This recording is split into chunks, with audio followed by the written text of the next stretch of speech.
फैसला आया है कि मध्य प्रदेश के धार जिले में भोजशाला का जो संरक्षित धरोहर था वो वाग्देवी सरस्वती का मंदिर है, कमाल मौला मस्जिद नहीं है। इंदौर हाईकोर्ट ने आर्कियोलॉजिकल सर्वे ऑफ इंडिया यानी एएसआई के रिपोर्ट के आधार पर यह फैसला सुनाया कि संरक्षित धरोहर मंदिर ही है और इसीलिए 2003 में एएसआई ने जो वहां नमाज पढ़ाने का प्रावधान शुरू किया था उसे भी रद्द किया जाता है। हाईकोर्ट के इस फैसले के बाद धार में हिंदू गुट की ओर से जश्न मनाया जा रहा है, जबकि कमाल मौला मस्जिद कमेटी के लोग इस फैसले को सुप्रीम कोर्ट में चुनौती देने की बात कर रहे हैं। सुप्रीम कोर्ट में यह मामला क्या करवट लेगा, यह देखने वाली बात होगी, क्योंकि इससे पहले भी एएसआई से सर्वे को रोकने की मांग को लेकर मुस्लिम पक्ष सुप्रीम कोर्ट जा चुका था और वहां उसे निराशा ही हाथ लगी। लेकिन मुस्लिम पक्ष का तर्क है कि धार का मामला एक सिविल सूट है, लिहाजा हाईकोर्ट में पीआईएल पर सुनवाई के बजाय सिविल कोर्ट में इसकी सुनवाई होनी चाहिए। अब इन दलीलों को हाईकोर्ट ने खारिज कर दिया, लेकिन हाईकोर्ट के इस फैसले के बाद एक सियासत फिर से शुरू हो गई है। पुराने धरोहरों के एएसआई का सर्वे कराकर उनके धार्मिक चरित्र पर फैसले हो रहे हैं। मुस्लिम पक्ष की ओर से यह सवाल लगातार उठाया जा रहा है। असदुद्दीन ओवैसी ने तो कहा है कि यह तो फैसला अयोध्या की जजमेंट की तरह ही दिखाई दे रहा है। तो इस मसले पर क्या कानूनी बारकाइयां है और सियासत का इस पर क्या रुख रहेगा?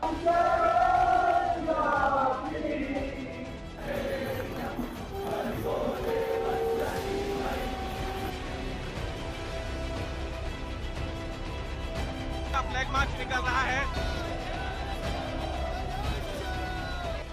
भारतीय पुरातत्व सर्वेक्षण के सबूतों, इतिहास के तथ्यों, गवाहों और मौके पर मौजूद हालात को देखते हुए इंदौर के हाईकोर्ट ने ऐलान कर दिया कि भोजशाला में जिस मंदिर को दशकों से कमाल मौला की मकबरे और मस्जिद के तौर पर बताया जा रहा था वो मस्जिद नहीं मंदिर ही है। इंदौर हाईकोर्ट में 6 अप्रैल से इस मामले की लगातार सुनवाई हुई, बीच में जो छुट्टियां पड़ी वो अलग है, और फिर उसके बाद आज इंदौर हाईकोर्ट ने इसमें बहुत ही ऐतिहासिक फैसला दिया है।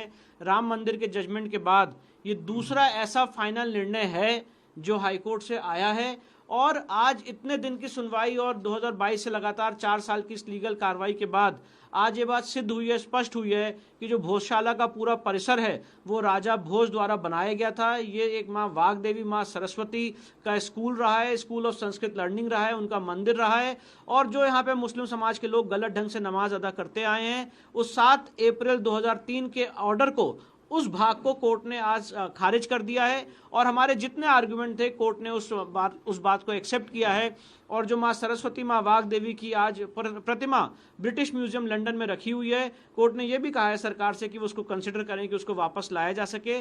साथ ही साथ अगर कोर्ट ने मुस्लिम पक्ष को ये लिबर्टी दी है कि अगर वो सरकार के सामने प्रत्यावेदन देते हैं नमाज के लिए और मस्जिद के लिए ऑल्टरनेट लैंड का, तो सरकार उसको कंसिडर करेगी धार क्षेत्र के अंदर। इंदौर हाईकोर्ट के 2 जजों की बेंच ने कहा है, हमने देखा है कि उस जगह पर हिंदू पूजा लगातार होती रही, हालांकि समय के साथ इसे रेगुलेट किया गया। हमने पाया है कि उस जगह का ऐतिहासिक साहित्य राजा भोज से जुड़े संस्कृत सीखने के सेंटर के तौर पर स्थापित होता है। इससे धार में देवी सरस्वती को समर्पित मंदिर होने का पता चलता है।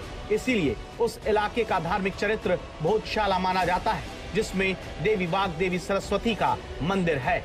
एएसआई के सर्वे रिपोर्ट में मिले सबूतों के हवाले से इंदौर हाईकोर्ट ने फैसला दिया कि भोजशाला देवी सरस्वती का मंदिर है, लिहाजा 2023 में जारी एएसआई की तरफ से नमाज पढ़ने वाला सर्कुलर रद्द किया जाता है। मंदिर का बचाव और संरक्षण एएसआई के पास होगा। मुस्लिम समुदाय के धार्मिक अधिकारों की रक्षा के लिए राज्य धार जिले में मस्जिद बनाने के लिए जमीन देने की अर्जी पर विचार कर सकता है।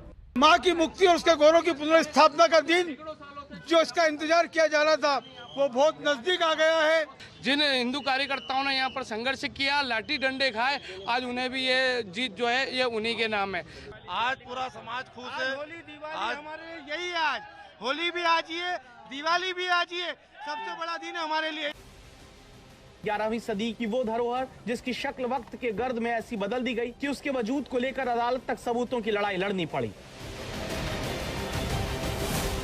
जिस जमाने में यहाँ कभी वाग्देवी की आराधना उपासना होती थी, वहाँ हवन कुंड वजू खाना बन गया था। गर्भगृह में मौलाना बैठते थे, सरस्वती कूप अक्ल का कुआं बन गया था।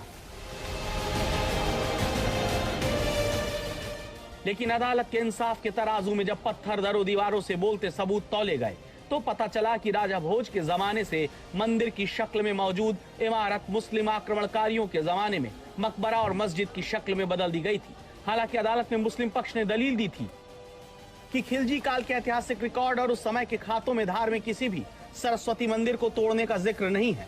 वकील ने 1935 में धार के पुराने शासक की तरफ से जारी किए गए एक ऐलान की वैलिडिटी का भी जिक्र किया, जिसमें मुस्लिम समुदाय को उस जगह पर नमाज पढ़ने की इजाजत दी गई थी। हालांकि अदालत ने माना कि स्मारक को 1904 में ही धरोहर के रूप में एएसआई ने संरक्षित घोषित कर रखा था। इससे पहले जब मामला अदालत में पहुंचा था तो अदालत ने एएसआई से सर्वे कराया था, जो 10 भागों में कुल 2089 पन्नों की दस्तावेजी रिपोर्ट थी। इसमें भोजशाला परिसर में किए गए 98 दिनों के सर्वे की रिपोर्ट थी। रिपोर्ट में कई पुरातात्विक और धार्मिक साक्ष्यों का उल्लेख किया गया। सर्वे रिपोर्ट में पता चला कि परिसर में भगवान शिव, विष्णु, वासुकी नाग और गणेश सहित कई प्राचीन मूर्तियां और शिल्प थे, जिनका केमिकल ट्रीटमेंट कर उन्हें वैज्ञानिक साक्ष्य के रूप में प्रस्तुत किया गया। सबसे सनसनीखेज खुलासा यह था कि भोजशाला में 16 तलघर यानी सबटेरेनियन स्ट्रक्चर्स थे, जिनका उल्लेख दस्तावेज में विस्तार से किया गया। इसके अलावा सर्वे में यह भी प्रमाण मिला कि कमाल मौला मस्जिद के निर्माण में भोजशाला के प्राचीन अवशेषों का उपयोग किया गया था। 98 दिनों की मेहनत से तैयार की गई एएसआई की रिपोर्ट अब इस विवाद की दिशा तय करने वाली साबित हुई। इन तमाम सबूतों और गवाहों को देखते हुए हाईकोर्ट ने इसे मंदिर घोषित किया। हालांकि मुस्लिम पक्ष अब सुप्रीम कोर्ट से इंसाफ की आस लगाए हुए है। रवीश पाल सिंह, धार, आज तक।